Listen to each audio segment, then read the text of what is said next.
eh, izin untuk direcord ya teman-teman. Sebelumnya untuk teman-teman yang bisa menyalakan video, mohon untuk bisa menyalakan video sebagai salah satu bentuk ada menuntut ilmu kita gitu. Tapi kalau sebenarnya teman-teman ada terkendala jaringan atau memang tidak memungkinkan untuk membuka video, tidak masalah. Baiklah, kita awali dengan membaca Al-Fatihah bersama-sama, teman-teman. A'udzubillahi minasyaitonirrajim. Bismillahirrahmanirrahim. Alhamdulillahirrabbilalamin. Ar-Rahmanirrahim. Maliki yaumiddin. Iyyaka na'budu wa iyyaka nasta'in. Ihdinas siratal mustaqim. Siratal ladzina an'amta 'alaihim ghairil maghdubi 'alaihim waladdallin. Amin. Terima kasih kepada teman-teman semua yang sudah hadir. Sebentar saya mau cek dulu apakah Mbak Faiza sudah bergabung bersama kita di sini ya Mbak Faiza. Oke, Mbak sudah. Faiza, Ustazah Faiza. Terima kasih, saya kira khair sekali untuk Mbak Faiza yang sudah berkenan menyediakan waktu yang sangat sibuk gitu ya. Alhamdulillah ada waktu kosong sore hari ini untuk membersamai kita semua. Sebelum kita masuk ke materi inti, izinkan saya untuk membacakan terlebih dahulu CV singkat gitu dari Mbak Faiza. Jadi eh, Mbak Faiza ini adalah menempuh pendidikan di Psikologi UGM tahun 2011, kemudian Magister Psikologi dan Profesi Klinis UGM 2019, sebagai muhafizah dan pengelola bidang SDM di Rumah Al-Quran Inspirasi, Dewan Penasehat Quranik Psikologi, dan juga sekarang ada praktek sebagai psikolog ya, Mbak Faiza di Klinik Psikologi Teman Baik. Jadi nanti teman-teman misal pengen lebih kepo gitu ya tentang tempat Mbak Faiza praktek, teman-teman bisa ke klinik teman baik. Begitu saja pengantar dari saya, karena juga teman-teman di sini sudah tidak sabar. Saya senang sekali sih bisa berkumpul bersama teman-teman di sini. Kita mencoba saling menguatkan dengan kedukaan yang kita alami. Kalaupun teman-teman dalam kondisi yang alhamdulillah gitu ya, tidak sedang berduka, semoga teman-teman kita semua gitu ya akan selalu mendapat petunjuk Allah dan diberikan kebahagiaan dalam hidup. Tafadhol untuk Mbak Faiza, silahkan. Oke. Ini saya izin share screen bisa deh? Eh, Sebentar. Bisa, bisa harusnya langsung bisa sih, Kak. Oke.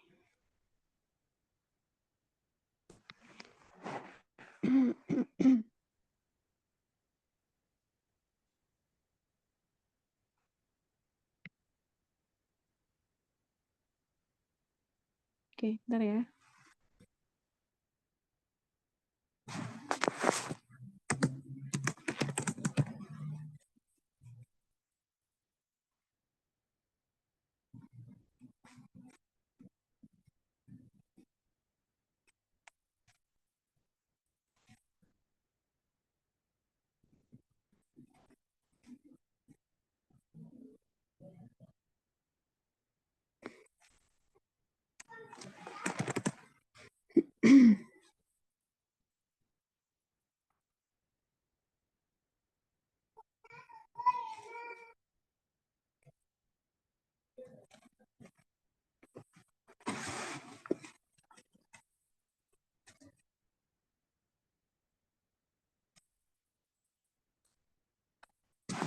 Oke, baik. Bismillahirrahmanirrahim.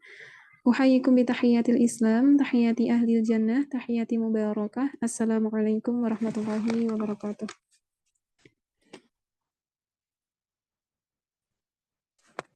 Suara saya terdengar, Ara? Terdengar jelas, Mbak Oke. Faiza. Alhamdulillahirabbil alamin, wassalatu wassalamu ala asyrafil anbiya'i wal mursalin wa ala alihi wa sahbihi ajma'in.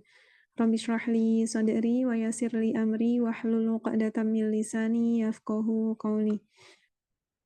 Amma ba'du. Teman-teman sekalian yang dirahmati oleh Allah, dimanapun teman-teman berada, semoga Allah karuniakan kepada kita keimanan di mana keimanan itu menjadi salah satu faktor yang paling kuat ketika seseorang mengalami berbagai badai dalam kehidupannya. Jikalau seseorang itu hidup dalam suatu keadaan di mana Allah mengujinya dengan musibah, maka begitulah dunia diciptakan oleh Allah. Tersebab memang setiap tempat yang dihuni manusia itu akan memiliki karakteristik yang berbeda-beda. Termasuk bagaimana kita kemudian memahami ya, tempat yang kita huni bernama dunia ini juga memiliki karakteristik yang berbeda-beda jika dibandingkan dengan tempat-tempat yang Allah sediakan sebagai bagian dari petualangan hidupnya manusia. Tempat yang kita huni hari ini, insya Allah kalau teman-teman masih bisa bernafas, menghirup sore hari ya, udara sore hari di hari Sabtu ini, menapakkan kaki di atas muka bumi, insya Allah berarti teman-teman masih di atas muka bumi, gitu ya. Dan bagian dari karakteristik dunia adalah, gitu ya, percampuran antara suka dan duka. Jadi memang sudah normalnya kira-kira begitu ya. Manusia ketika hidup di dunia itu merasakan bahagia, gitu ya. Tapi juga ada kalanya harus merasakan yang namanya duka. Itu sudah normal, gitu ya. Karena nanti akan ada tempat, teman-teman yang dirahmati oleh Allah, akan ada tempat di mana manusia hanya akan merasakan duka, dan akan ada tempat di mana manusia hanya akan merasakan bahagia. Gitu ya. Dari perjalanan-perjalanan kehidupan manusia, gitu ya, kita bisa memulainya dari yang pertama adalah alam ruh, gitu ya, alam di mana manusia tidak diberikan ilmu oleh Allah, gitu ya, melainkan hanya sedikit tentang kehidupan di alam ruh, ya. Dan alam ruh ini punya karakteristiknya sendiri, gitu ya, tempat di mana manusia tidak memiliki fisik secara kasat mata sebagaimana kita hari ini bisa melihat wujud, ya, kasat matanya manusia, dan seterusnya, gitu ya. Kulir ruh, katakan ruh itu min amri robbi, ya, adalah bagian dari urusannya Allah, di mana manusia itu tidak diberi pengetahuan melainkan sedikit. Nah, baru setelah kemudian ruh ini, teman-teman sekalian dirahmati oleh Allah, gitu ya, bergerak menuju tempat bernama alam rahim, gitu ya. Disinilah manusia mulai bisa melakukan beberapa proses observasi secara ilmiah, gitu ya, menggunakan berbagai alat dan teknologi medis yang tersedia, gitu ya, sehingga manusia bisa mulai mengobservasi apa yang terjadi di alam rahim. Bagaimana seorang anak itu bisa merasakan bahagianya ibunya meskipun di dalam perut. Bagaimana anak itu bisa merasakan sedihnya seorang ibu meskipun dalam perut. Bagaimana anak itu bertumbuh dari segumpal darah, segumpal daging, daging bertulang, tulang dibalut daging, terus begitu sampai terwujudlah yang dipakai oleh Allah dengan istilah kholqon akhir, gitu ya, sewujud ciptaan yang lain yang kemudian utuh menjadi manusia sempurna tanpa kurang suatu apapun. Ya. Nah, kehidupan di alam rahim pun berbeda dengan kehidupan di alam ruh, gitu ya. Yang kemudian, gitu ya, teman-teman yang dirahmati oleh Allah, di alam rahim ini, gitu ya, ketika manusia diizinkan oleh Allah, ya, hidup pada takdirnya, gitu ya, untuk sampai ke alam berikutnya bernama alam dunia, maka dunia ini pun juga akan punya karakteristik yang berbeda dibandingkan dua alam yang sebelumnya. Ya, ngomong-ngomong, akan ada orang yang ditakdirkan oleh Allah hanya sampai di alam ruh, akan ada orang yang ditakdirkan oleh Allah hanya sampai di alam rahim, gitu ya, dan akan ada orang yang ditakdirkan oleh Allah sampai di kehidupan dunia ini. Gitu ya. Kalau sudah sampai di kehidupan dunia ini, gitu ya, maka akan sampai pada dua kehidupan berikutnya, yang bernama alam kubur dan alam akhirat. Nah, di dunia inilah, teman-teman yang dirahmati oleh Allah, tempat di mana manusia diberikan oleh Allah, gitu ya, berbagai fenomena kehidupan yang itu tidak akan didapati oleh manusia itu, gitu ya, ketika nanti sudah berada di alam berikutnya, bernama alam barzakh dan alam akhirat. Ya. Nah, kenapa begitu? Karena di dunia inilah, gitu ya, manusia diberikan kesempatan oleh Allah melakukan yang terbaik dalam kehidupannya, gitu ya, juga termasuk pada kehidupan dunia inilah Allah akan menguji manusia. Ya, kalau di surah Al-Baqarah ya, mari kita lihat ayatnya ke 155.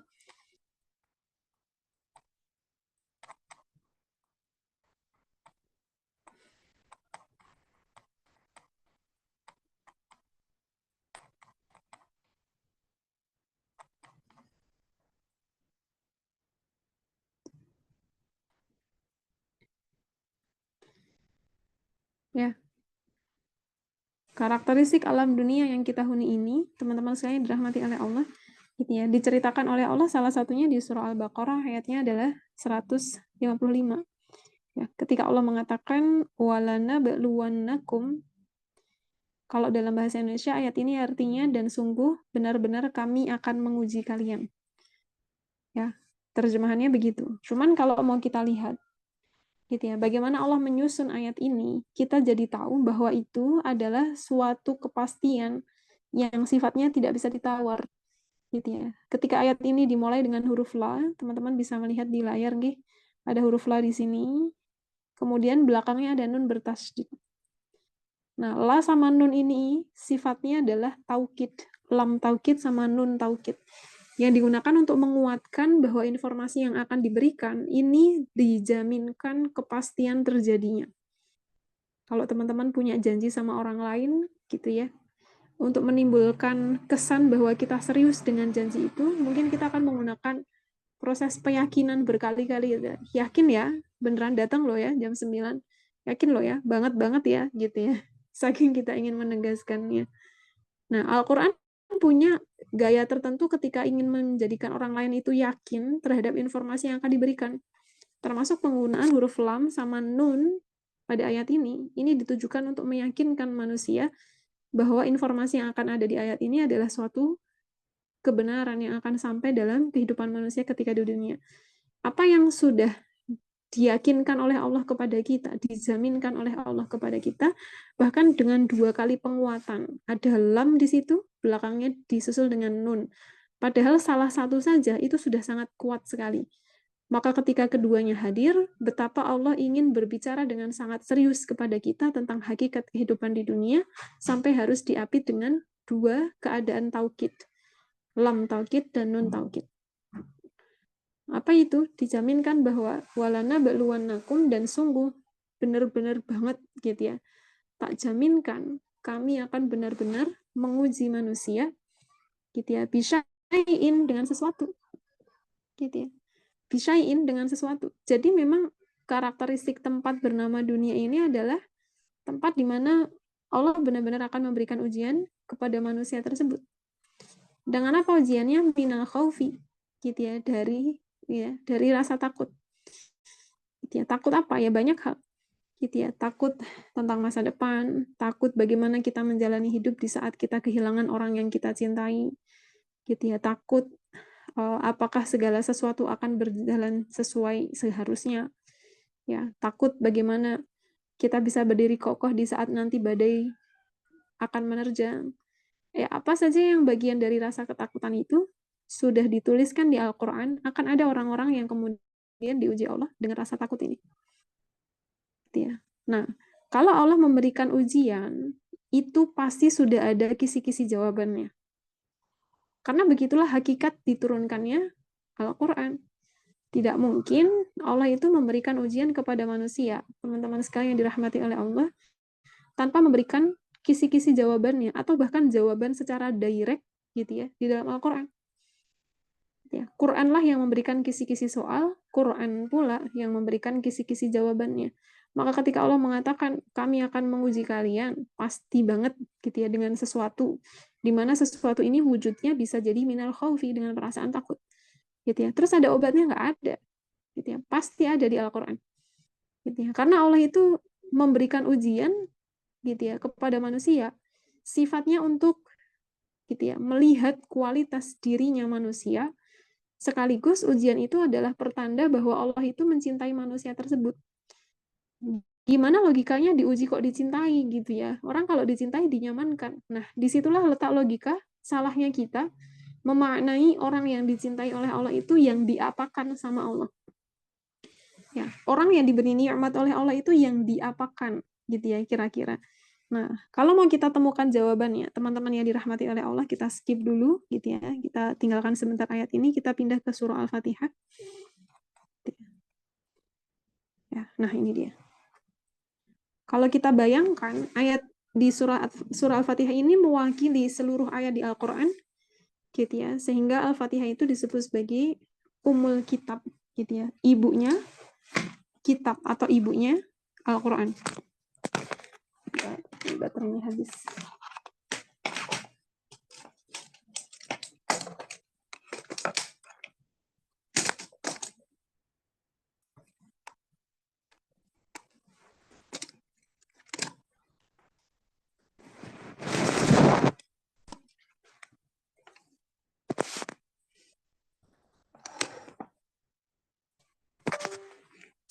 Nah, sehingga teman-teman sekalian yang dirahmati oleh Allah, ya, pada ayat-ayat yang ada di dalam surah Al-Fatihah ini, gitu ya, mengandung ayat-ayat yang lain, ya, yang ada di dalam surah-surah yang lain. Gitu ya. Termasuk ketika kita pengen tahu nih, gitu ya, orang-orang yang sebenarnya Allah cintai, orang-orang yang sebenarnya Allah beri nikmat itu tuh wujudnya yang kayak apa? Gitu ya. Apakah yang hidupnya dinyamankan atau yang seperti apa? Makanya gitu ya, di ayat yang ketujuh ini terbentang kalimat yang sangat indah, teman-teman yang dirahmati oleh Allah. Gitu ya. Siratal ladzina an'amta 'alaihim. Ya Allah, tunjukilah kami jalan hidup yang lurus. Gitu ya. Jalan hidup yang lurus itu jalan hidupnya siapa? Gitu ya. Nah, nanti alladzina an'amta 'alaihim, ya. Kemudian akan dijelaskan oleh Allah di surah An-Nisa. Ya. Kalau tidak salah ayatnya sekitar ayat 59 ya, sekitar itu. Gitu ya. Tentang bagaimana alladzina an'amta 'alaihim ini dijabarkan oleh Allah. Saya izin mematikan kamera nggih, sepertinya sinyalnya agak det-detan. Oke. Ternyata alladzina an'amta 'alaihim ini isinya ada 4 gitu ya. Orang yang Allah beri nikmat itu isinya 4. 1, minan nabiyyin, dari kalangan para nabi. Nah, kalau kita lihat kehidupan para nabi, apakah semua nabi hidupnya seperti Sulaiman? Kaya raya, kekuasaannya besar, semuanya isinya kenikmatan. Apakah seperti Sulaiman? Ternyata tidak. Bahkan kondisi seperti Sulaiman alaihi salam itu juga bagian dari ujiannya Allah. Dengan segala kekayaan itu, gitu ya, kata Nabi Sulaiman, apakah dengan semua yang Allah berikan ini, gitu ya, saya adalah orang yang bersyukur atau saya adalah orang yang kufur? Karena diberikan kenyamanan hidup di dunia itu, gitu ya, tidak selalu adalah bagian dari cara Allah mencintai manusia. Itu adalah ujian hidup, karena hakikatnya hidup di dunia itu adalah ujian.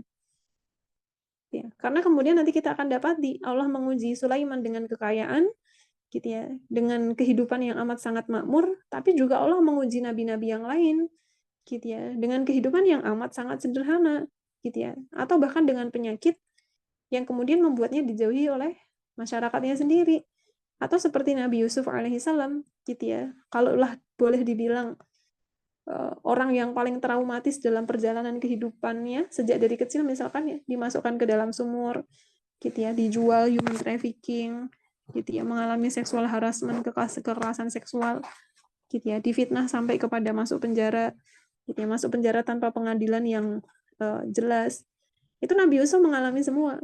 Tapi, gitu ya, beliau termasuk dalam kategori an-nabiyyin yang otomatis, gitu ya, kisah-kisah kehidupannya yang terlunta-lunta itu akan menjadi format, gitu ya, ketika direspon dengan cara yang tepat, akan menunjukkan format alladzina an'amta, orang yang Allah beri nikmat. Kok bisa ya orang Allah beri nikmat tapi diuji? Karena memang selama masih hidup di dunia, ya begitulah cara Allah mencintai manusia, salah satunya dengan diberikan ujian-ujian itu, gitu ya. Ketika ujian itu direspon dengan cara yang tepat, maka seseorang kemudian, gitu ya, akan semakin dicintai oleh Allah. Nah, teman-teman sekalian yang dirahmati oleh Allah, gitu ya, maka kita balik lagi ke surah Al-Baqarah ayat 195 tadi, ya, gitu ya.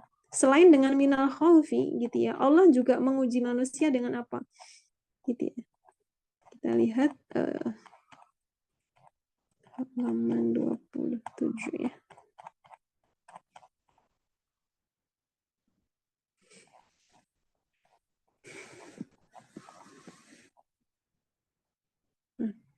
Oke.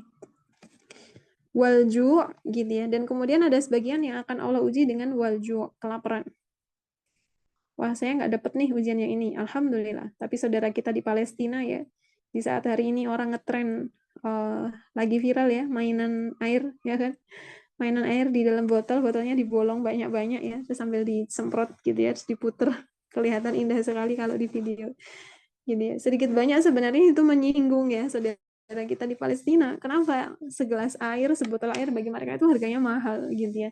Bisa menolong suatu kehausan yang amat sangat di mana mereka diblokade untuk tidak bisa mendapatkan air bersih. Ya, walju laparnya luar biasa sampai banyak yang meninggal karena kelaparan, stunting, gizi buruk gitu ya. Orang-orang hamil yang kemudian gizinya harusnya tercukupi tapi karena Allah uji dengan walju' gitu ya, dan seterusnya. Ya, padahal orang Palestina itu, teman-teman yang dirahmati oleh Allah, adalah gitu ya, salah satu ikon di mana ketika Rasulullah SAW memberitahukan kepada kita, kalau engkau ingin melihat keimanan orang akhir zaman, maka lihatlah orang-orang Syam. Gitu ya. Syam ini hari ini terbagi menjadi 4 daerah. Salah satunya adalah Palestina. Oke. Seperti Rasul ingin mengarahkan mata kita, pandangan kita, perhatian kita, kalau pengen tahu orang yang tangguh secara mental, lihatlah orang Syam. Dan salah satu yang diobrak-abrik gitu ya dari daerah Syam ini adalah Palestina. Ya, secara sederhana, kalau pengen lihat orang yang paling tangguh imannya, bahkan tangguh mentalnya, gitu ya, maka lihatlah orang Palestina. Mereka bahkan bukan cuman diuji dengan walju', kelaparan. Hampir semua yang ada dalam ayat ini itu mungkin ada dalam kehidupan mereka gitu ya. Minal khaufi gimana enggak ya. Tiap hari mereka mendengar bom gitu ya. Walju' enggak punya makanan. Wa naqsi minal amwal, kurang duit. Bukan cuman kurang duit, udah enggak punya mata pencaharian. Gitu ya. Semuanya rusak oleh genosida. Wal anfus, mereka kekurangan jiwa ya. Kurang jiwa itu gitu ya, bisa dimaknai sebagai salah satunya gitu ya, kesedihan akibat kehilangan orang-orang yang dicintai, dan itu sudah dimention oleh Allah di sini gitu ya. Wal anfusi wathamarat, bagaimana Allah itu menguji seseorang gitu ya dengan adanya sedihnya, ada kesedihan gitu ya, ada di mana dia merasa kehilangan separuh kehidupannya gitu ya. Tidak harus melihat orang Palestina sekalipun ya di sekeliling kita, bahkan mungkin kita sendiri pernah mengalami episode di mana kita kehilangan orang-orang yang kita cintai. Nyatanya kehilangan itu masuk dalam kategori ujian yang Allah berikan kepada manusia. Gitu ya. Jadi ketika Allah menguji seperti itu, sebenarnya Allah sudah sangat tahu yang dapat ujian itu adalah orang yang sudah Allah takar kemampuannya, gitu ya, dan sudah Allah gitu ya takar solusinya, gitu ya, bahwa orang tersebut insya Allah mampu untuk melalui ujian itu. Nah, kemampuan untuk melalui ujian itu gimana caranya? Nah, itu ada ilmunya sendiri. Kadangkala seseorang itu salah dalam merespon ujian, sampai misalkan ya, walanabluwannakum min bisyai'im minal khaufi. Allah itu menguji seseorang dengan rasa takut. Yang insecure, overthinking, dan seterusnya. Mungkin itu beneran suatu ujian, gitu ya. Cuman respon kita, gitu ya, itu ternyata tidak menjadi solusi untuk masalah atau ujian yang sedang Allah berikan. Kenapa? Kurang ilmu, ya, kurang ilmu, kurang literasi, gitu ya, kurang mengokohkan kepribadian, kurang menguatkan mental, kurang menguatkan keimanan, sehingga respon kita ini malah, gitu ya, memperburuk situasi. Bisakah begitu? Bisa banget, gitu ya, bisa banget. Ya. Di meja-meja konseling biasanya ada banyak kasus, gitu ya, datang karena overthinking, datang karena insecure, gitu ya, atau datang karena kehilangan orang yang paling dicintai sampai hidup itu kayak rasa-rasanya udah nggak ada artinya gitu ya, karena kehilangan jiwanya sendiri gitu ya, dimana jiwa itu dibawa meninggal oleh orang yang dia cintai gitu ya. Itu mungkin memukul seseorang banget gitu ya. Cuman seseorang ketika mendapatkan ujian itu Allah sudah takar gitu ya. Ini ada solusinya, mau dijemput apa tidak gitu ya. Begitu seseorang mau menjemput solusinya, maka sebenarnya Allah sedang merentangkan baginya jalan untuk mendapatkan amal soleh yang banyak, yang dari situlah justru dia bisa bertemu kembali dengan orang yang sudah meninggal.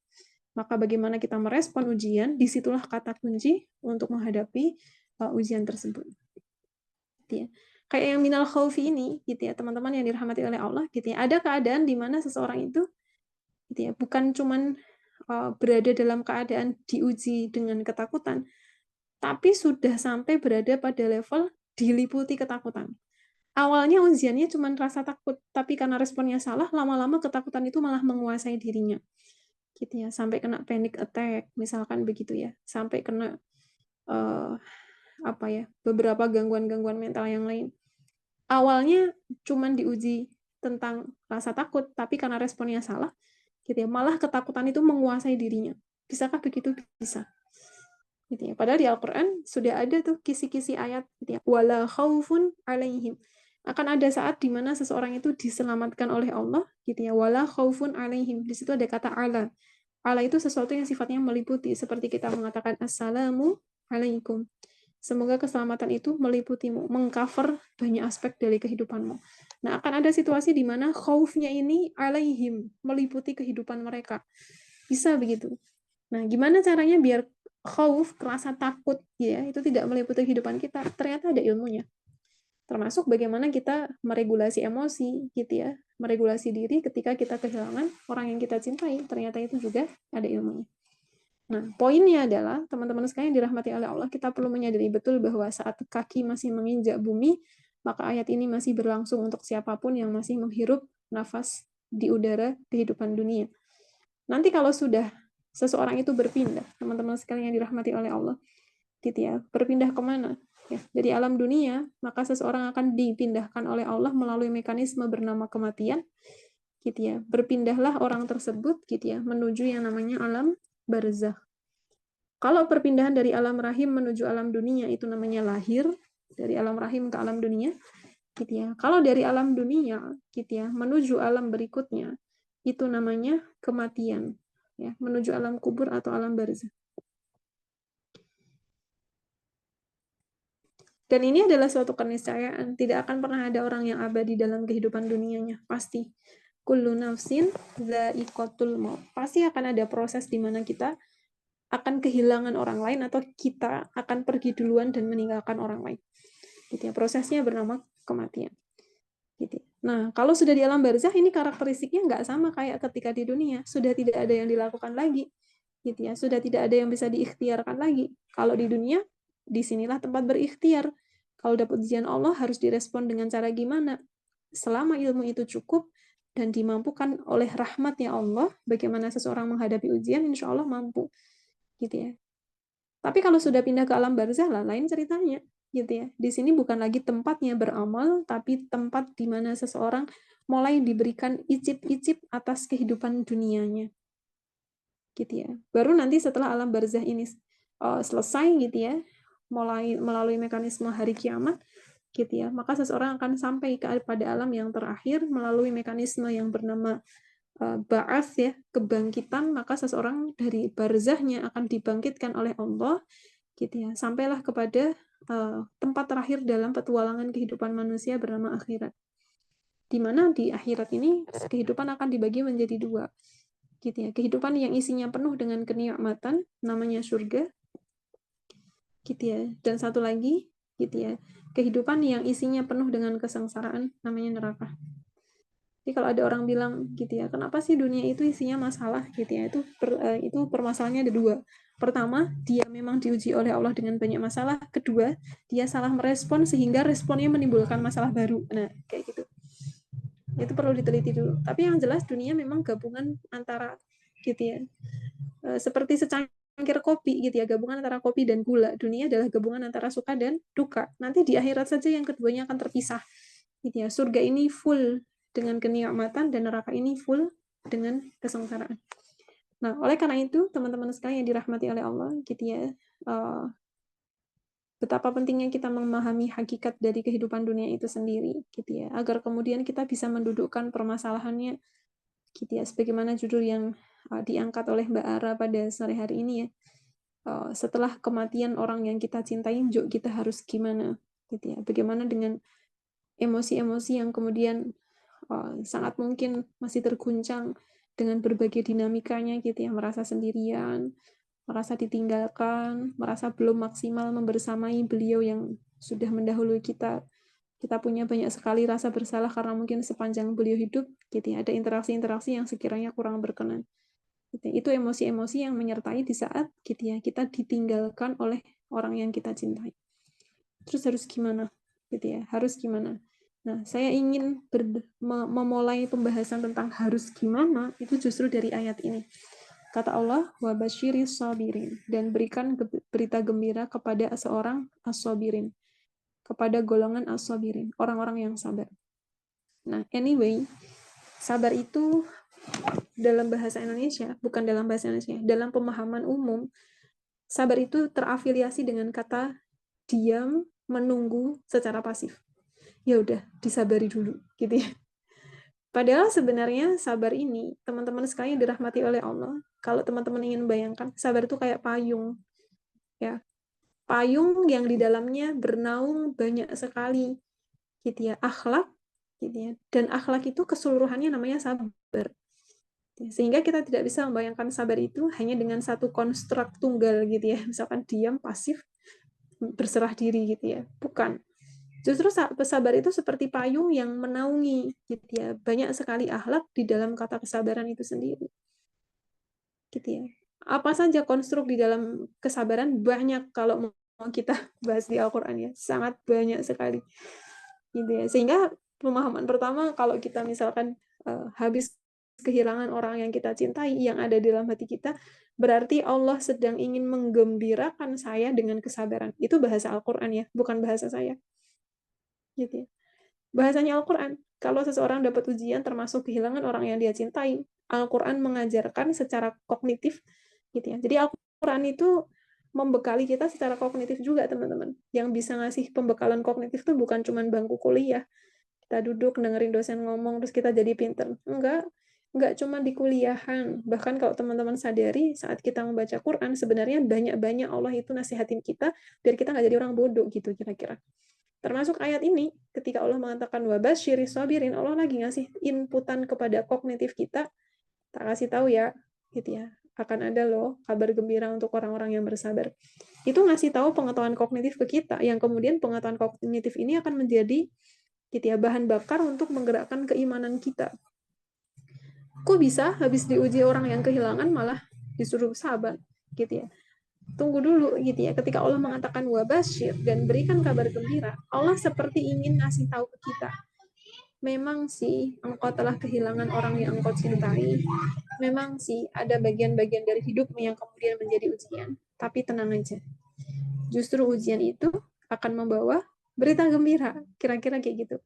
Akan ada sinar terang yang mentari pagi yang mengusir gelapnya malam, akan ada pelangi yang sangat indah setelah lebatnya hujan, akan terbit gitu ya lapangnya hati setelah Allah memberikan ujian yang mungkin gitu ya membuat kita seperti sesak diri gitu ya, jiwanya terasa sangat sesak sekali.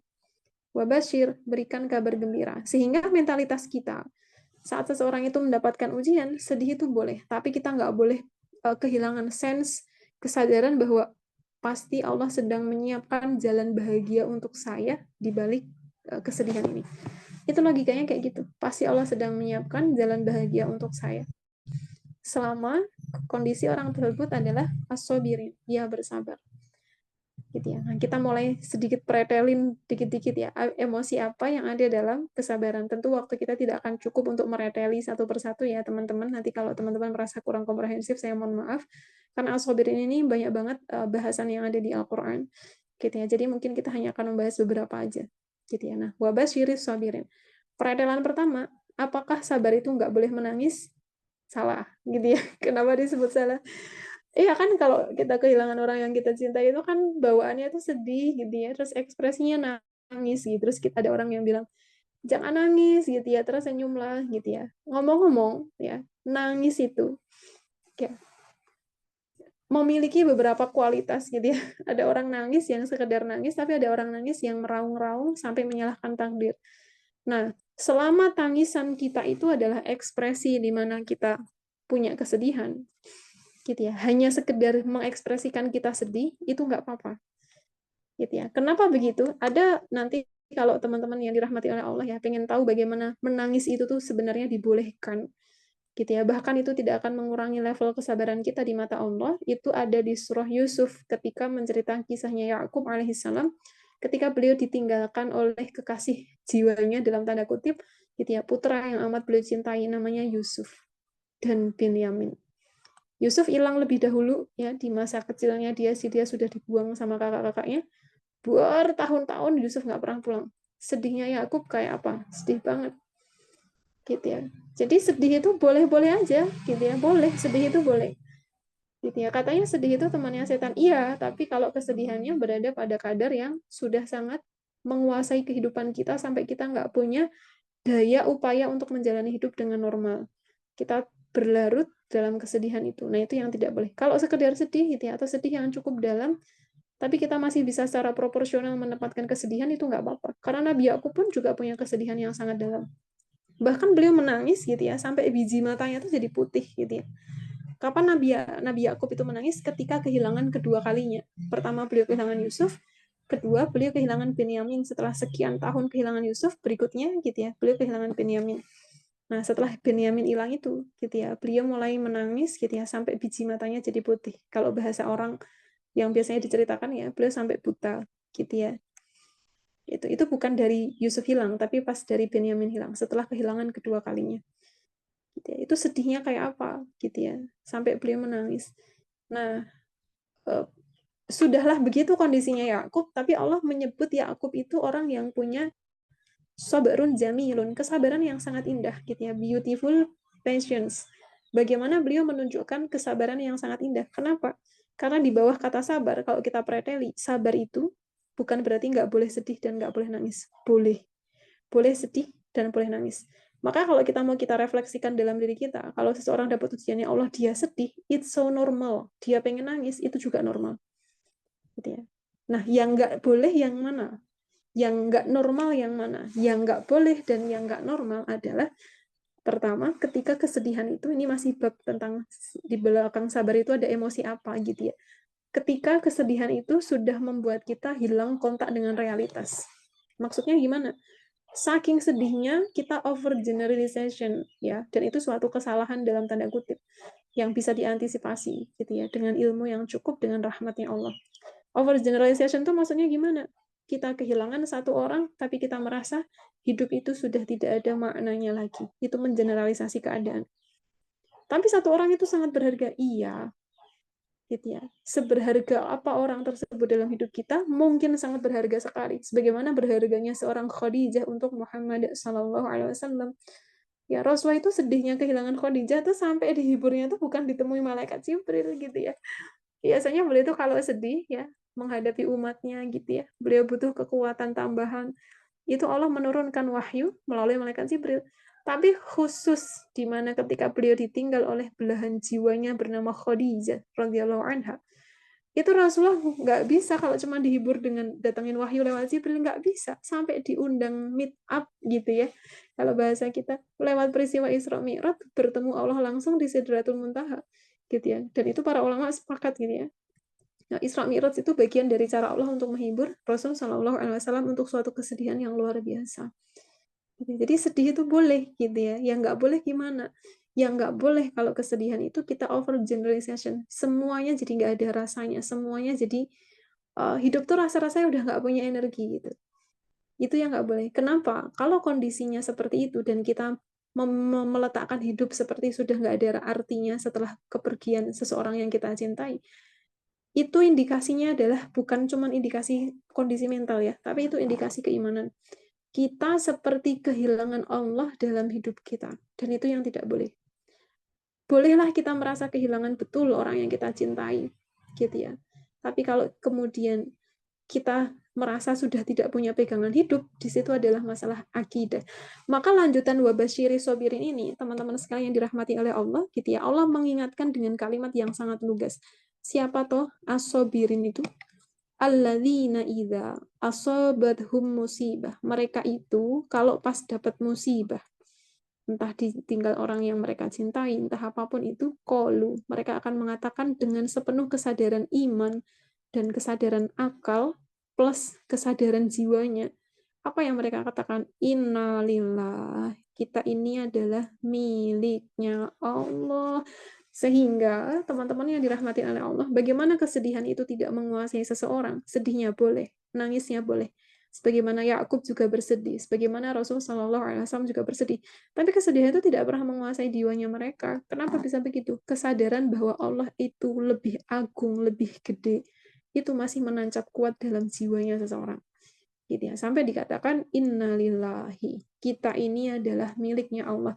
Ini namanya menempatkan realitas itu pada tempatnya. Ya realitasnya orang yang meninggal itu miliknya Allah, saya miliknya Allah, kehidupan saya ini juga miliknya Allah. Gitu ya. Itulah yang akan membentengi seseorang dari kesedihan yang sifatnya over generalization, seolah-olah kita udah kehilangan semuanya dalam hidup kita.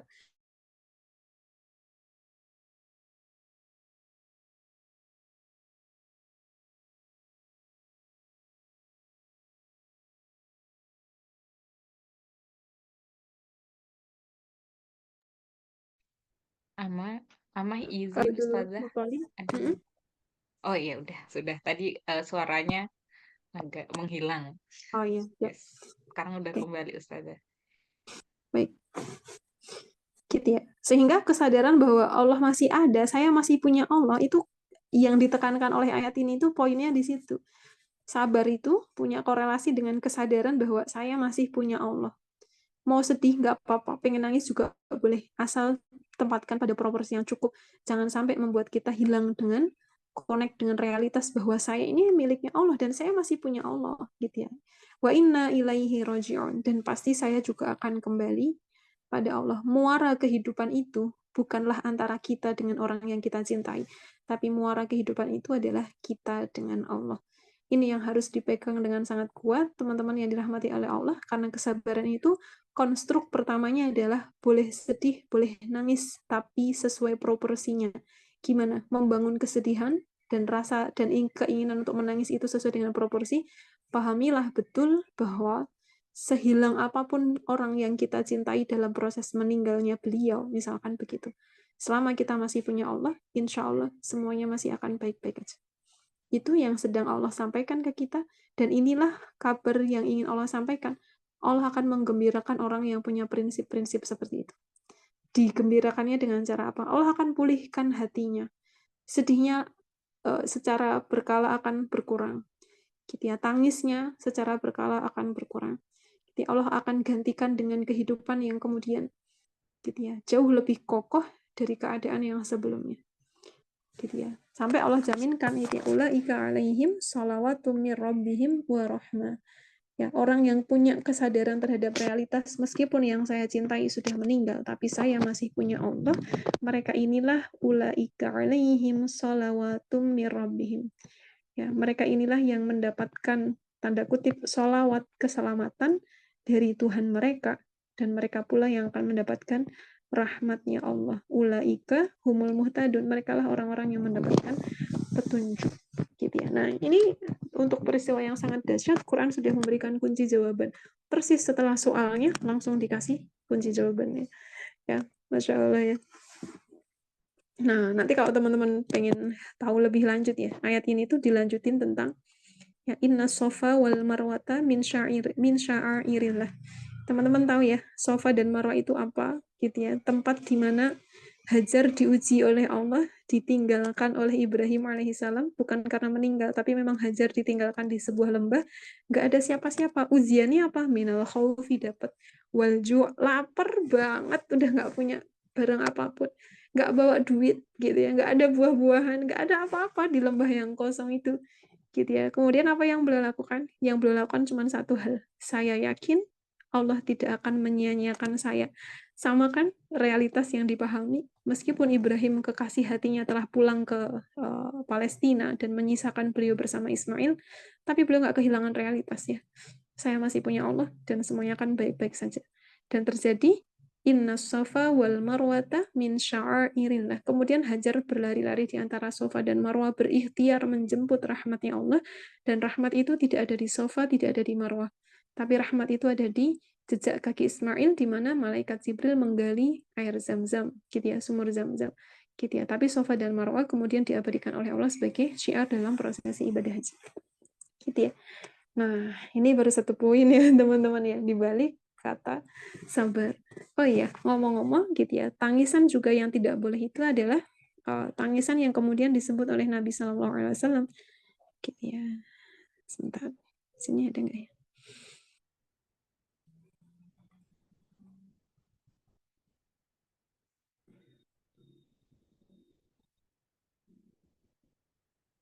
Oh iya, oke. Di sini ada nih. Tadi saya mau menampilkan satu hadis ya. Hadis itu menceritakan tentang akan ada orang-orang yang tidak disukai oleh Allah gitu ya. Kenapa tidak disukai oleh Allah? Karena mereka menangis dengan tangis ratapan. Ratapan itu sampai menyalahkan takdir, mencabik-cabik muka, menyobek-nyobek baju gitu ya, mencakar-cakar tanah gitu ya. Itu yang tidak boleh. Gitu ya. Nangis boleh, tapi kalau sampai kayak gitu, itu yang dilarang oleh Allah, bahkan sampai menyalahkan takdir. Nah, itu batasan antara nangis yang boleh sama nangis yang nggak boleh. Bahkan tangisnya seseorang atas kehilangan orang yang dia cintai, kalau sampai berada pada tahap menyalahkan takdir, maka setiap tetes air matanya itu justru akan menjadi siksa kubur bagi orang yang dia cintai. Maunya menunjukkan cinta terhadap orang yang dia cintai, tapi karena ilmunya nggak cukup, dia nangisnya kebablasan sampai menyalahkan takdir. Maka setiap air mata yang menetes dari matanya itu akan menambah siksa kubur bagi orang yang meninggal. Naudzubillah min dzalik. Ada tangis yang Allah benci, ada tangis yang Allah cintai. Tangis yang Allah cintai itu tangisnya siapa? Tangisnya orang yang ingin kembali kepada Allah, menata hidupnya kembali setelah kematian orang yang dia cintai. Tangisnya orang yang ingin diselamatkan oleh Allah sejak di dunia sampai di akhirat, maka setiap tangisnya justru mampu memadamkan api neraka. Dan mata yang menangis karena ingin kembali kepada Allah, takut terhadap berbagai murkanya Allah, maka tangisnya itu adalah tangis yang dicintai oleh Allah. Ini baru satu poin tentang menangis dan tentang sedih. Nah, ngomong-ngomong, teman-teman sekalian dirahmati oleh Allah, Kalau tadi kita membicarakan wabasyiris sabirin, maka konstruk kedua kesabaran adalah munculnya kemampuan regulasi diri dalam jiwa seseorang. Jadi yang disebut sabar itu bukan menunggu, bukan. Sabar itu kemampuan regulasi. Bagaimana seseorang itu bisa meregulasi emosi-emosi yang ada dalam dirinya ketika musibah itu terjadi. Itu namanya juga sabar. Ya, kalau babnya adalah tentang kehilangan, teman-teman sekalian yang dirahmati oleh Allah, ada satu teori psikologi yang kemudian bisa teman-teman renung-renungkan ya. Ini teorinya Kubler-Ross namanya ya.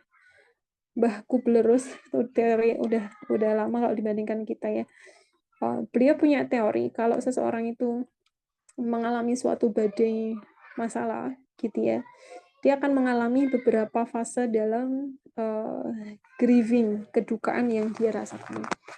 Ya. Dan disebut sabar itu ketika dia bisa mengontrol emosi-emosi yang meluncur dengan deras dalam jiwanya ya. Emosi apa itu ya yang perlu diregulasi sehingga seseorang dikategorikan dalam orang yang sabar dan berhak mendapat berita gembira dari sisi Allah. Ya. Emosi pertama yang perlu disadari dalam proses grieving atau kedukaan adalah shock in denial. Ya. Bagaimana seseorang itu merasa sangat terkejut dan kaget banget sambil mengingkari kejadiannya.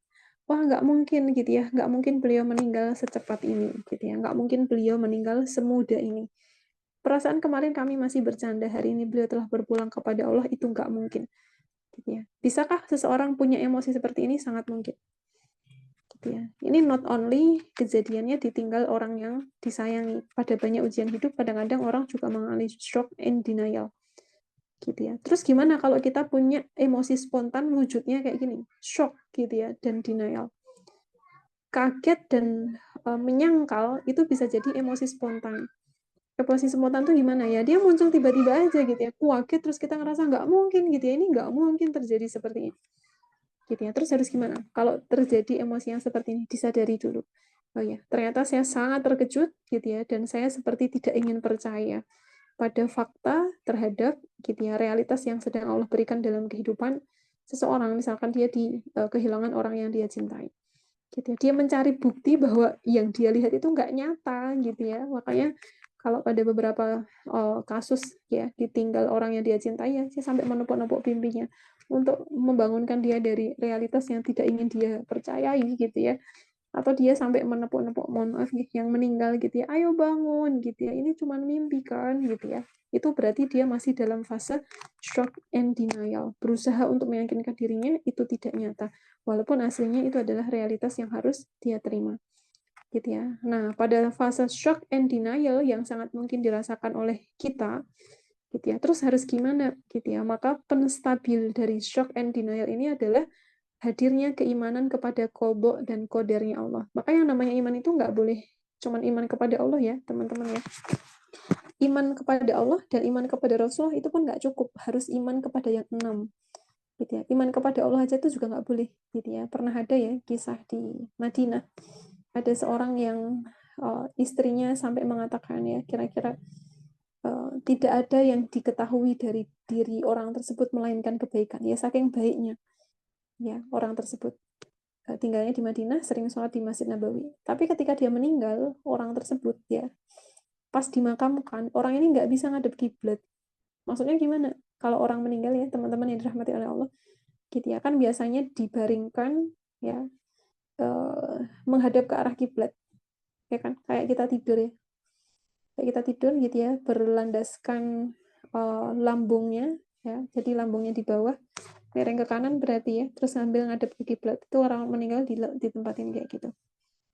Nah, orang ini tuh tiap kali diposisikan kayak gitu pasti balik lagi gitu. Jenazahnya tuh kayak bisa hidup terus dia muter lagi. Dia membelakangi kiblat, membelakangi Ka'bah. Dibalik lagi, dia bisa balik sendiri. Membelakangi Ka'bah lagi. Dibalik lagi, menghadap Ka'bah, membelakangi Ka'bah. Sampai akhirnya para tukang penggali kuburnya ya, tukang pemakaman jenazah, sampai minta fatwa kepada ulama, ini gimana gitu ya, ini nggak bisa, udah dari tadi dibolak-balik terus. Akhirnya ulama memberikan fatwa, kuburlah sebagaimana Allah menghendaki. Kalau sudah kita ikhtiarkan dihadapkan ke kiblat tapi jenazah itu berputar sendiri, maka mungkin itu adalah kehendaknya Allah. Ya, sehari dikubur dalam keadaan seperti itu, terus orang-orang jadi bertanya-tanya, ini orang kenapa ya? Kok bisa sampai seperti ini?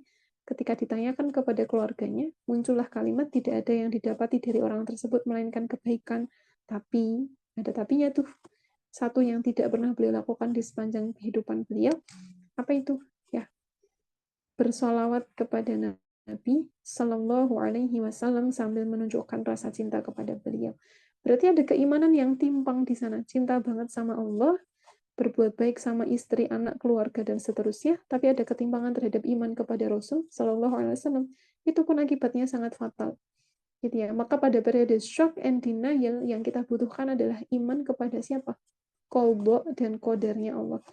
Ada iman kepada Allah, ada iman kepada malaikatnya Allah, ada iman kepada kitabnya Allah, ada iman kepada Rasulnya Allah, dan ada iman kepada qadha dan qadarnya Allah, plus iman kepada hari kiamat.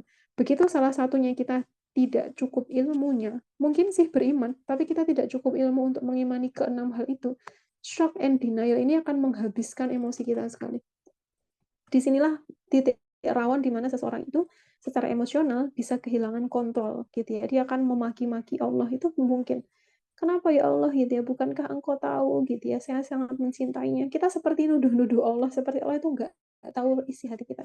Nah, kalau yang sudah seperti itu harus diwaspadai gitu ya. Mungkin ada kala keadaan di mana hati seseorang itu kehilangan kontrol terhadap situasi karena tidak cukupnya ilmu pada iman terhadap qadha dan qadar gitu ya.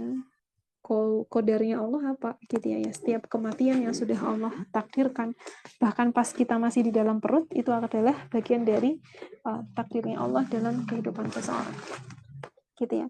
Nah, kita lanjutin dulu ya teman-teman yang dirahmati oleh Allah, emosi apa yang ada di balik rasa kehilangan gitu ya, dan bagaimana kita tetap menjadi orang yang bersabar meskipun ada kekagetan gitu ya.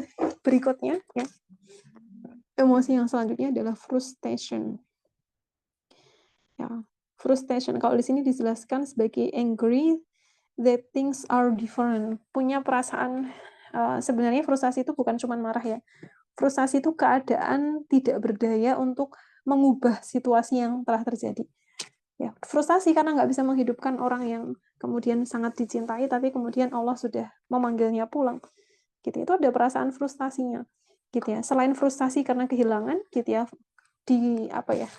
Merecall kembali ingatan yang sebelumnya, frustasi karena mungkin merasa bersalah dengan beliau yang sudah meninggal, frustasi karena merasa belum sepenuhnya berbuat baik sama beliau dan seterusnya.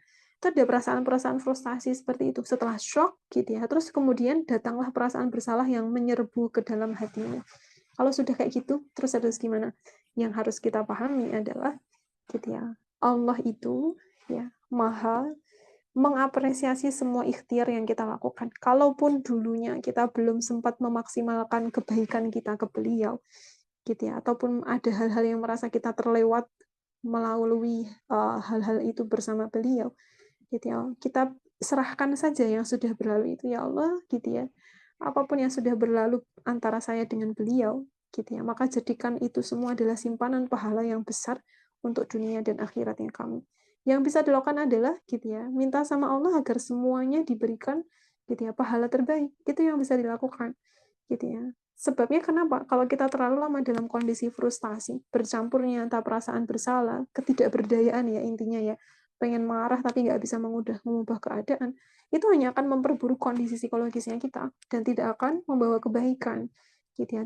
Gimana terusan gitu ya, udah minta sama Allah ya Allah gitu ya, apapun yang sudah berlalu bersama beliau, maafkan semua yang kurang gitu ya, genapkan semua yang terasa tidak maksimal, berikan setinggi-tingginya pahala untuk semua yang sudah diusahakan. Jadi pada fase ini gitu ya, obatnya salah satunya adalah tawakal sepenuhnya kepada Allah untuk semua yang sudah berlalu. Gitu ya. Dan Allah itu sebaik-baik yang diberi dalam tanda kutip amanah. Kalau kita sudah mengamanahkan ya Allah, saya amanahkan semua masa lalu kami kepadamu, maka Allah lah sebaik-baik penjaga amanah tersebut. Gitu ya. Nah, teman-teman yang dirahmati oleh Allah, kalau frustasi itu tidak segera ditolong dengan respon yang benar, maka seseorang akan jauh dari kesabaran, bahkan bisa jatuh kepada depression, low energy, overwhelmed, gitu ya. Low energy itu maksudnya gimana? Yang tadi kita bahas itu ya. Dia seperti sudah tidak punya kekuatan untuk hidup karena belahan jiwanya telah meninggal lebih dahulu, gitu ya. Sampai dia punya keadaan nggak pengen ketemu siapa-siapa, gitu ya. Gejala depresi ya, dia mood swing gitu ya, kadang bahagia, kadang sedih banget gitu ya, menyalahkan takdir dan seterusnya, mulai kehilangan kontak dengan realitas, dia mulai kehilangan rutinitas harian biasanya ya secara standar mandi sehari 2 kali, makan, ganti baju, dia mulai kehilangan ketertarikan karena berada pada kondisi low energy. Nah, kalau frustasi itu nggak segera ditolong, seseorang bisa jatuh kepada level depression gitu ya. Nah, apakah depresi ini adalah akhir dari segalanya? Bisa iya, bisa tidak. Berapa banyak orang yang akhirnya memutuskan untuk suicide gitu ya, mengakhiri segala sesuatunya karena sudah depresi banget, kehilangan orang yang dia cintai. Tapi kalau masih bisa ditolong, teman-teman yang dirahmati oleh Allah, regulasi emosinya masih bagus, shocknya iya, frustasinya iya, rasa-rasa pengen menarik diri iya, tapi kesadaran bahwa hidup harus terus berjalan selama kita masih punya Allah, kesadaran itu masih sangat kuat sekali, maka depression ini kemudian bisa berubah. Gitu ya. Berubah untuk apa? Untuk ke tahap yang mulai naik kurvanya. Eksperimen, gitu ya, decision, integration. Yang ketiga hal ini kemudian akan sampai pada kondisi acceptance. Bagaimana kemudian dia bereksperimen gitu ya, bangun dari frustasinya dia. Ya sudah, kalau beliau memang sudah meninggal, berarti saya harus punya kehidupan yang baru. Maka saya harus mencoba kehidupan yang baru saya ini. Itu namanya experience ya. Dia melakukan suatu experience untuk mencoba beradaptasi dengan kehidupan dia yang baru. Dari mana energinya? Menyadari bahwa meskipun sudah ditinggal orang yang kita cintai, tapi selama kita masih ada Allah, semuanya akan baik-baik saja. Gitu ya. Kita mulai meyakini hal baru gitu ya. Kalau dulu kita merasa sangat bergantung sekali pada beliau yang meninggal, kita mulai mendapatkan kekuatan baru bahwa bahkan tanpa beliau pun saya masih bisa kokoh gitu ya. Bukan karena apa-apa, karena saya masih punya Allah. Justru itu pergeserannya luar biasa ya, teman-teman ya. Antara kita punya tingkat dependen yang cukup kuat. Rasa apa ya? Kalau dependen dalam keseharian mungkin enggak, tapi perasaan di hati itu loh, kayak menempatkan beliau itu yang paling besar sekali. Nah, justru kadang-kadang Allah ingin mengoreksi kita agar hati kita tuh tidak segitunya banget terhadap manusia. Itu lewat prosesi meninggalnya orang yang kita cintai.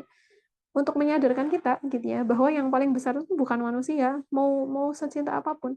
Boleh banget loh cinta banget sama manusia, itu boleh. Ya nggak boleh kalau sampai cinta itu menggeser cintanya kita ke Allah. Jadi kalau kita cinta banget sama manusia, kita harus punya kondisi di mana cinta kita sama Allah itu jauh lebih gede dibandingkan cinta kita sama orang yang kita cintai. Gitu ya. Tapi kalau kita cinta banget sama orang yang kita cintai, tapi sama Allah biasa-biasa aja, siap-siap untuk ditegur sama Allah. Gitu ya. Ditegurnya lewat apa ya? Kadang-kadang lewat prosesi kematiannya orang yang kita cintai itu, untuk mengembalikan posisi aslinya Allah. gitu ya. Kenapa? Berarti Allah ingin menyelamatkan kita fid dunia wal akhirah. Orang yang bisa masuk surga itu teman-teman, orang yang menempatkan Allah lebih besar dari apapun. Dan ketika Allah itu mencintai seseorang, Allah akan mengembalikan posisi itu dalam kehidupan orang tersebut dengan berbagai cara, termasuk peristiwa kematian orang yang kita cintai itu kadang-kadang menyadarkan gitu ya.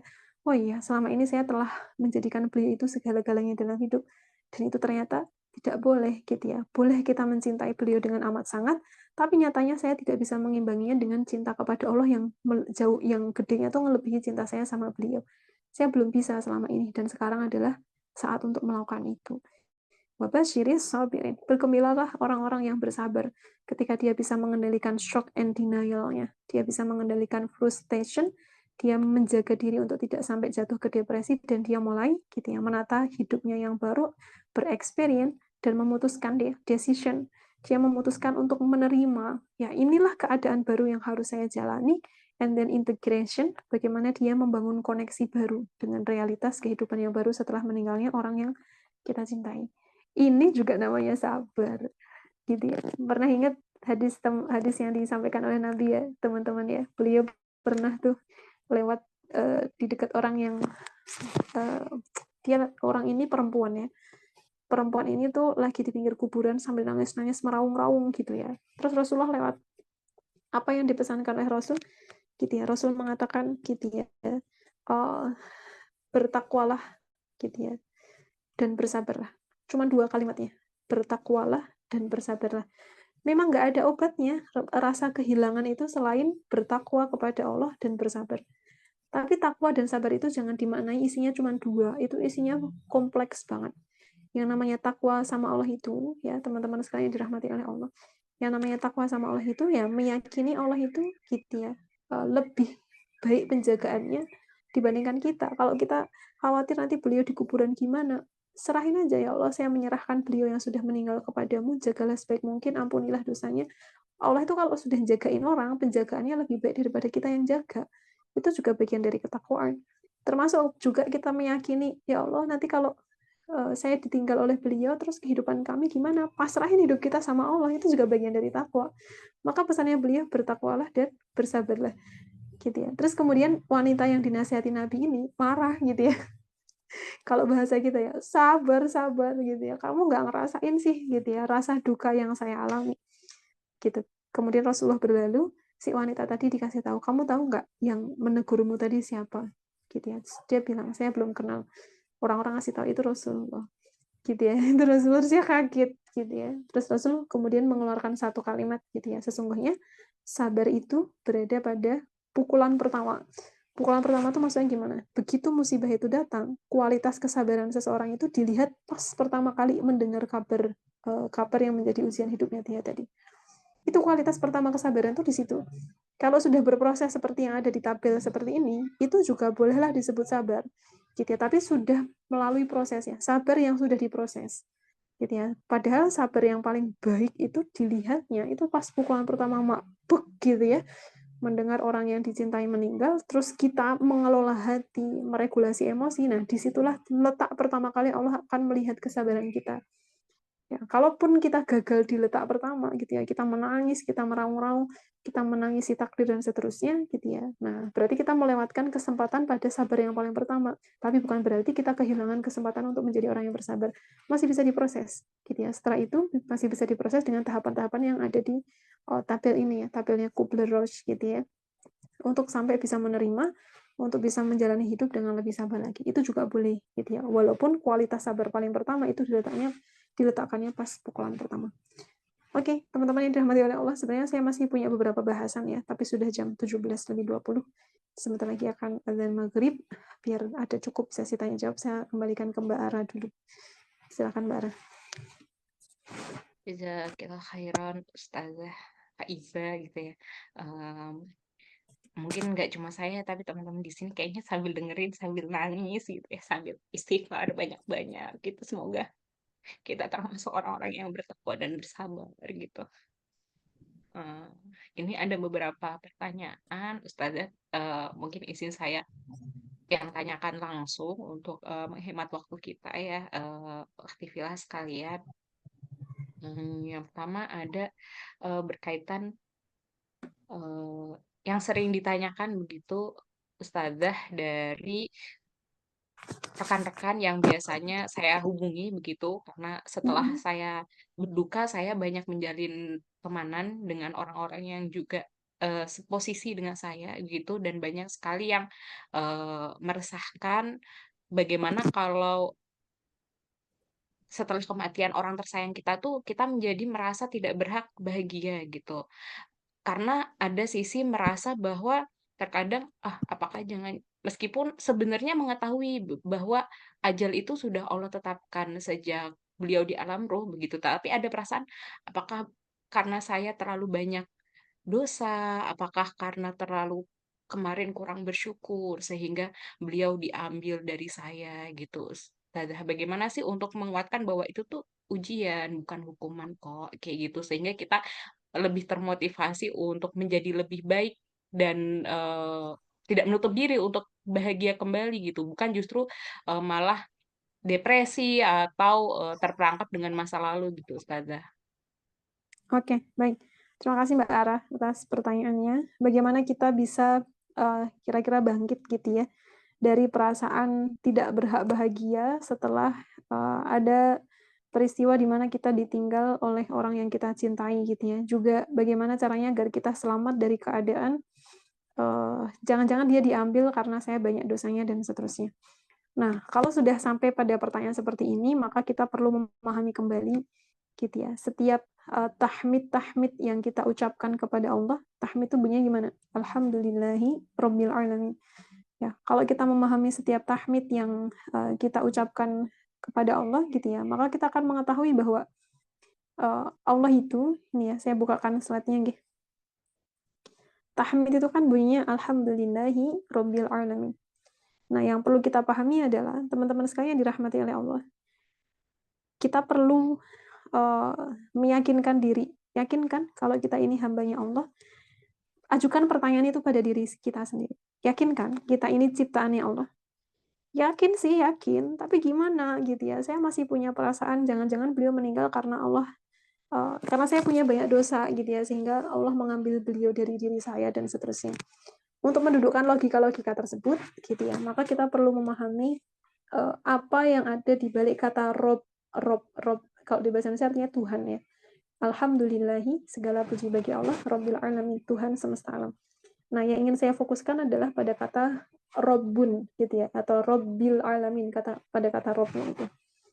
Kenapa gitu ya? Karena kesadaran terhadap siapa saya dan siapa Allah itu akan membuat kita punya logika terbalik dari yang ditanyakan Mbak Ara tadi. Kalau kita merasa tidak lagi bahagia, terus yang penentu bahagia kita saja nih sopo gitu ya.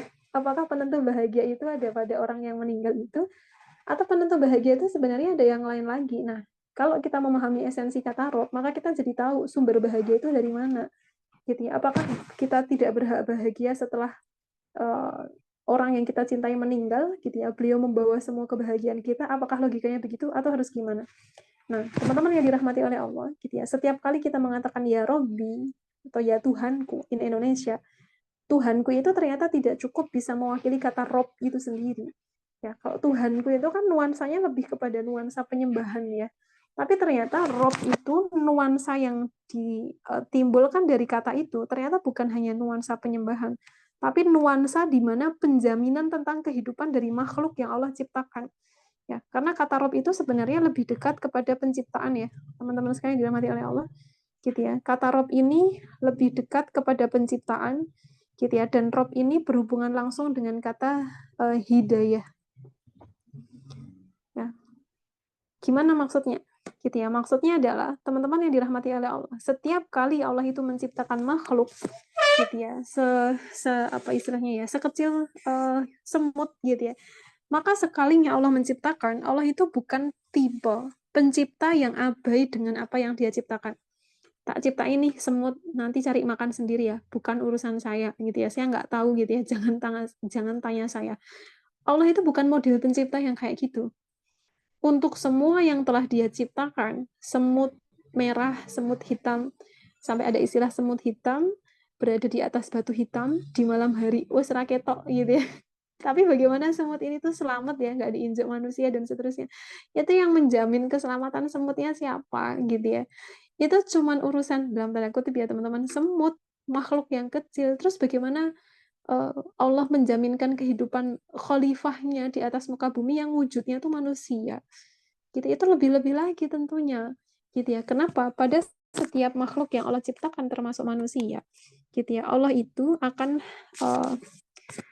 apa istilahnya? Memiliki gitu ya, 5 pengertian nama gitu ya dalam kata Rob itu sendiri. Gitu ya. Pertama, di balik kata Rob ada kata Al-Malik. Ini harokatnya salah nggih. Ini bukan Duma harusnya ya. Ma-nya panjang. Al-Malik. What is the meaning of Al-Malik? Al-Malik itu artinya Allah yang Maha memiliki. Maha memiliki apa? Ya, Maha memiliki saya dan Maha memiliki orang yang saya cintai. Jadi waktu kita mengatakan ya Robbi gitu ya, itu perlu hadir kesadaran Allah yang nyiptain saya dan Allah yang memiliki saya. Nggak ada yang punya saya secara abadi selain Allah. Dan nggak ada yang punya secara abadi orang yang kita cintai selain Allah. Ya, itu realitas yang harus kita pahami dulu, gitu ya. Terus setelah Al-Malik, makna berikutnya adalah As-Sayyidu. As-Sayyid itu maknanya apa? Allah yang maha menguasai atau Allah yang menjadi tuan dari semua makhluk yang dia ciptakan. Allah yang memanajemen dan Allah yang mengatur. Gitu ya. Kalau misalkan gitu ya dalam hal ini gitu ya kita doakan Mas Farhan almarhum gitu ya. Allah karuniakan beliau ke lapangan kubur yang seluas-luas dan selapang-lapangnya gitu ya. Semoga kajian sore hari ini menjadi wasilah untuk Mas Farhan dicintai oleh Allah karena punya istri yang luar biasa seperti Mbak Ara gitu ya. Setelah kepergiannya Mas Farhan, Mbak Ara masih sangat mengusahakan gimana jariah untuk Mas Farhan itu terus bisa mengalir gitu ya melalui kajian seperti ini gitu ya. Juga sebagai bagian dari hadiah miladnya Mas Farhan ya. Kalau tidak salah ya beliau lahirnya di Agustus, ini bulannya Agustus gitu ya, menjadi hadiah yang sangat indah dari Mbak Ara untuk Mas Farhan gitu ya. Semoga Allah lapangkan kubur beliau gitu ya. Ketika Allah adalah Tuhan yang menciptakan Mbak Ara, di saat yang sama Allah adalah Tuhan yang menciptakan Mas Farhan, maka Allah adalah As-Sayyid yang mengatur gitu ya. Kenapa Mbak Ara bisa menikah dengan Mas Farhan dan kenapa dalam pernikahan yang masih sangat singkat itu Allah memanggil Mas Farhan? Ya karena Allah adalah As-Sayyid yang maha mengatur semua takdir dari kehidupan hambanya gitu ya. Allah yang memiliki, Allah yang as-sayyidu. Nah, ini yang berikutnya ini akan menjawab pertanyaannya Mbak Ara. Gitu ya. Berhakkah kita masih bahagia di saat orang yang kita cintai meninggal gitu ya. Jangan-jangan Allah mengambil dia karena kita banyak salahnya. Nah, inilah al-murabbi. Al-murabbi itu artinya apa? Allah itu kalau udah nyiptain seseorang, Allah akan pastikan orang tersebut bertumbuh, berkembang sesuai dengan takdir yang Allah tentukan.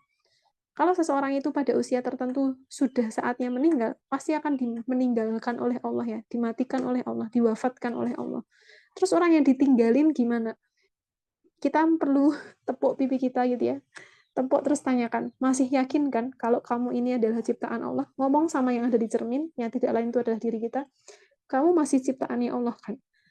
Robmu itu masih Allah kan? Kalau jawabannya adalah iya, di balik kata Rob itu ada kata al-murabbi. Al-murabbi itu artinya apa? Yang memastikan segala sesuatu bertumbuh dan berkembang sebagaimana seharusnya.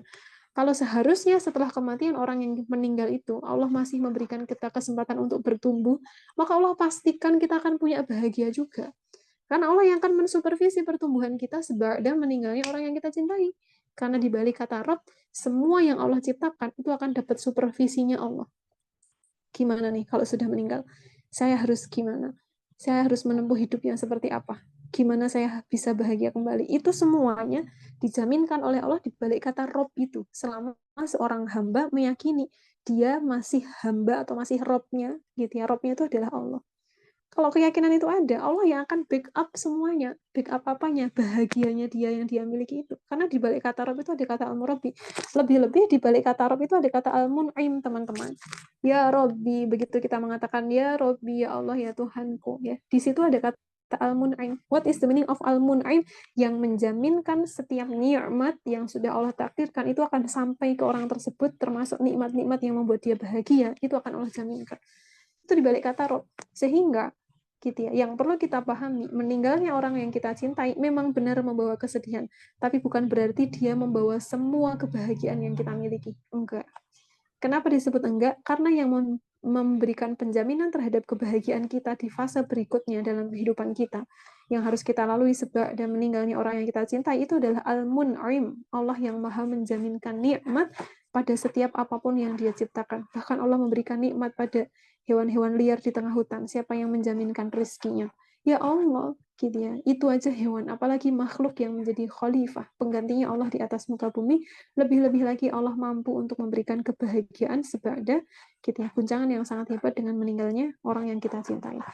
Terus gimana dengan logika Allah mencabut orang yang kita cintai gitu ya, karena kita banyak dosanya gitu ya. Sebenarnya itu tidak berhubungan secara langsung. Orang yang meninggal, ya mau kita banyak dosa, mau kita banyak amal solehnya, beliau akan tetap meninggal. Nggak ada yang berbeda. Kenapa? Karena kematian itu sudah ditakdirkan sepaket dengan kelahirannya kita. Bahkan sepaket dengan ditiupkannya ruh di dalam rahim ketika kita masih menghuni rahim. Gitu ya. Usia berapa? 120 hari. Gitu ya. Usia 120 hari, Allah tiupkan ruh, sekaligus Allah tiupkan takdirnya. Orang yang belum lahir, tapi takdir kematiannya udah tertulis. Gitu ya. Kalau haruslah beliau meninggal pada usia 30 misalkan, pada usia 31, kita mau jadi istri yang kayak apa, padahal ini kisahnya Mbak Ara misalkan begitu, atau teman-teman yang lain juga pernah mengalaminya, apapun yang kita lakukan beliau akan tetap meninggal kok gitu ya. Jadi bukan karena kita banyak dosanya atau banyak amal solehnya. Kalau kematian itu sudah Allah jadwalkan gitu ya, la yastakhirun wa la yastaqdimun, nggak bisa mundur, nggak bisa maju ya, nggak bisa dimundurin juga nggak bisa dimajuin. Jadi udah, dia akan datang pada saat yang sudah Allah jadwalkan. Sehingga perasaan kita merasa jangan-jangan Allah memanggil beliau karena saya banyak dosa. Hati-hati gitu ya. Alladzi yuwaswisu fi sudurin nas. Pada kondisi di mana kita mengalami fase yang disebut oleh Kobler-Ross tadi ya. Ada fase shock and denial. Kita punya fase depresi, kita punya fase frustasi.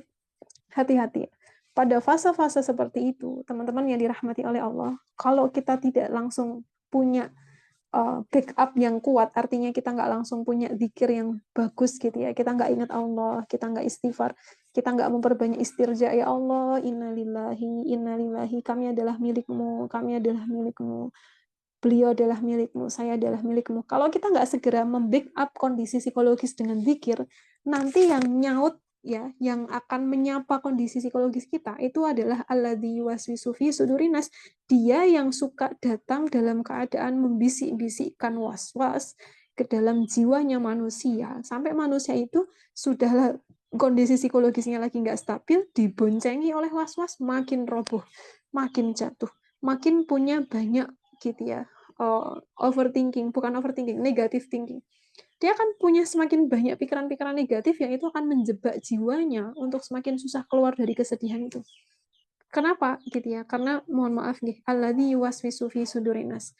Bisikan setan itu akan membonceng pada jiwa-jiwa yang sedang mengalami kerapuhannya. Mudah sekali untuk diboncengin, untuk dibelasuki kalau bahasa Jawa ya, disesatkan menuju pikiran dan perasaan-perasaan yang akan membuat dia semakin larut dalam kesedihannya. Itu harus hati-hati di sana. Kalau kita nggak menyadari ilmunya, gitu ya, la yastakhiruna wa la yastaqdimun, mati itu nggak bisa maju, nggak bisa mundur. Udah ada jadwalnya. Kita mau jungkir balik kayak mana ya, tetaplah orang itu akan meninggal. Kalau misalkan kita ikhtiar gitu ya, kalau mungkin kita bawa beliau ke rumah sakit, hari sebelumnya mungkin beliau nggak meninggal. Mau kita bawa beliau ke rumah sakit paling canggih sehari sebelumnya, kita antisipasi sakitnya beliau, kalau sudah jadwal, nggak akan ada yang bisa menghalang-halangi. Karena meninggal itu tidak harus menunggu sakit. Meninggal itu tidak harus menunggu mendapatkan perawatan yang intensif. Yang namanya meninggal, sudah saatnya Allah jadwalkan, malaikat maut akan datang. Bahkan dalam keadaan sehat pun bisa dijemput sama malaikat maut. Kita lagi sholat, Allahu Akbar, tiba-tiba gluduk gitu ya. Nggak ada angin, nggak ada hujan. Sudah jadwalnya memang. Kalau sudah begitu, gitu ya, kita harus sadar bahwa gitu ya, apapun yang mau kita ikhtiarkan untuk menahan biar beliau nggak meninggal, itu nggak akan pernah bisa dilakukan, termasuk gitu ya, kita lagi beramal baik atau kita beramal buruk, kalau sudah jadwalnya, itu akan tetap berlangsung. Maka yang harus kita waspadai, kalau kita mulai punya pikiran-pikiran yang kita sadari kok saya punya pikiran seperti ini, waspadalah alladzi yuwaswisu fi sudurinas. Mungkin ada boncengan was-was dari minal jinnati wan nas ya, dari setan, dari jin, dari manusia yang membisik-bisikkan keburukan dalam jiwa kita. Dan keburukan dari was-was itu, teman-teman yang dirahmati oleh Allah, gitu ya. Tameng yang dibutuhkan tuh sampai 3 ya. Nanti kalau kita belajar surah Al-Falaq sama surah An-Nas, nanti kita akan ketahui gitu ya, bahwa tameng kita untuk berlindung dari was-was itu sampai harus 3 ya. 3 tameng untuk satu keburukan gitu ya. Padahal nanti di surah Al-Falaq tamengnya cuma 1, keburukannya 4. Keburukan 4 yaitu Al-Falaq ayat 2 sampai ayat yang kelima, itu isinya semuanya keburukan. Gitu ya. Min syarri ma khalaq alladzi min syarri ma khalaq wa min syarri ghasiqin idza waqab wa min syarri naffatsati fil 'uqad wa min syarri hasidin idza hasad. Itu keburukannya 4, tapi tamengnya cuman bi rabbil falaq. Kami berlindung kepada Tuhan yang menguasai al-falaq gitu ya, keterbelahan malam gitu ya, dari gelapnya malam menuju terang benderangnya siang. Kami berlindung kepada Allah yang punya kekuasaan itu. Berlindungnya pada satu nama Allah, tapi yang bahayanya itu 4 gitu ya. Tapi di surat An-Nas itu, teman-teman sekalian yang dirahmati oleh Allah, gitu ya, bahayanya cuma 1, min syarril waswasil khannas. Bahayanya cuma itu aja. Tapi perlindungannya sampai pakai 3 namanya Allah, gitu ya. Kenapa? Karena bahaya waswas itu bisa menyesatkan manusia, gitu ya, bahkan tanpa harus diintervensi orang lain. Dia sesat oleh pikirannya sendiri, bahasa gampang kita gitu. Kenapa? Karena pikirannya diboncengi oleh alladzi yuwaswisu fi sudurin nas. Ya. Birabbil falak, ya Allah, aku berlindung gitu ya. Birabbin nas, kepada Rabbin nas, Tuhannya manusia. Ingat ya, di sini ada kata Rob, berarti tiap kali ada kata Rob seminimal-minimalnya ada 5 makna yang tadi kita bahas. Al-Malik, As-Sayyid, Al-Murabbi, Al-Qayyim, sama Al-Mun'im. Isinya 5. Kita berlindung kepada Allah, sudahlah Allah ini yang mensupervisi kita, yang nyiptain kita, yang milikin kita, terus kita berlindung, Malikin Nas, yang menjadi rajanya manusia. Untuk mendudukkan persoalan gitu ya. Meskipun orang lain itu punya kuasa ke kita, tapi yang paling kuasa di antara semua hal itu adalah Allah. Malik gitu ya, mimnya pendek. Malik maknanya adalah raja.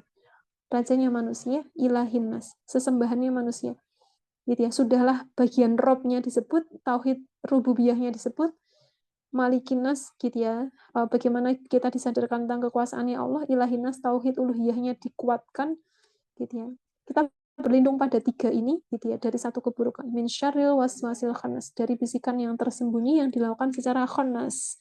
Khannas itu apa? Terus menerus sampai kita tersesat gitu ya. Itu ternyata bahaya sekali gitu ya. Maka kita perlu mewaspadai hal-hal tersebut gitu ya, dengan ilmu yang cukup. Begitu Mbak Ara, sebentar lagi sepertinya sudah akan adzan maghrib.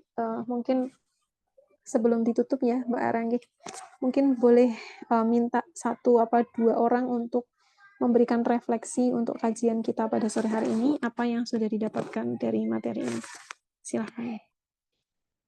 Tidak khair, Ustazah.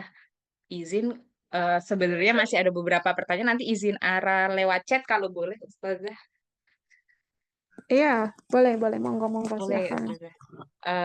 Oh iya, untuk refleksinya mungkin bisa 1 orang mewakili gitu ya, karena apakah ada yang berkenan untuk bisa memberikan refleksi pada kajian kita sore hari ini? Mungkin bisa raise hand atau izin ditunjuk kalau berkenan.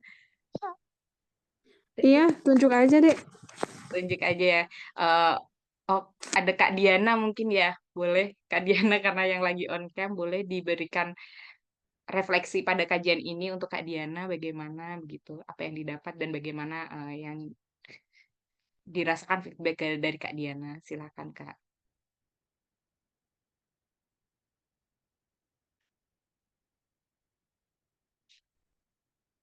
Halo Kak Diana, memungkinkan nggak? Oh, oh ya udah izin. Halo, udah mau azan.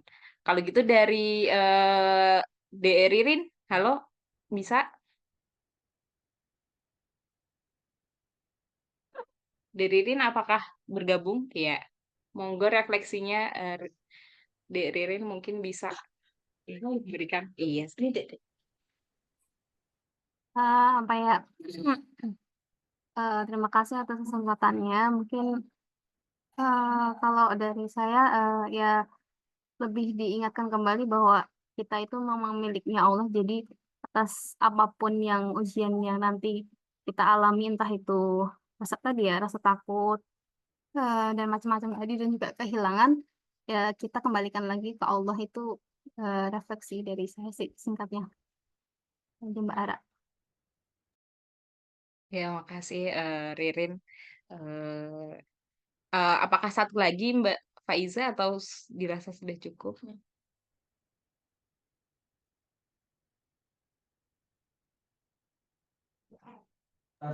Kenapa Ara? Mohon maaf tadi ke Oh skip. iya, sudah tadi sudah ada refleksi dari Ririn, Mbak Faiza, Ustazah kalau semuanya kita jadi kembali mengingat gitu bahwa kita itu miliknya Allah dan kita juga akan kembali kepada Allah dengan segala eh, sifat Allah yang sudah dijelaskan oleh Ustazah gitu. Apakah perlu satu orang lagi atau sudah Ustazah? Iya, sudah ya cukup karena di sini sepertinya sudah terdengar azan maghrib. Eh, Terakhir saya hanya ingin menyapa seluruh teman-teman yang hadir di forum ini.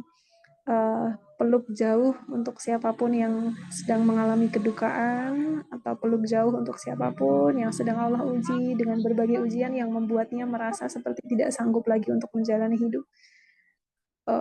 Pada dasarnya kita memang lemah, pada dasarnya kita tidak kuat untuk mengalami berbagai ujian yang Allah berikan. Pada dasarnya begitu. Tapi kasih sayang Allah itu sangat kuat, kasih sayang Allah itu sangat hebat.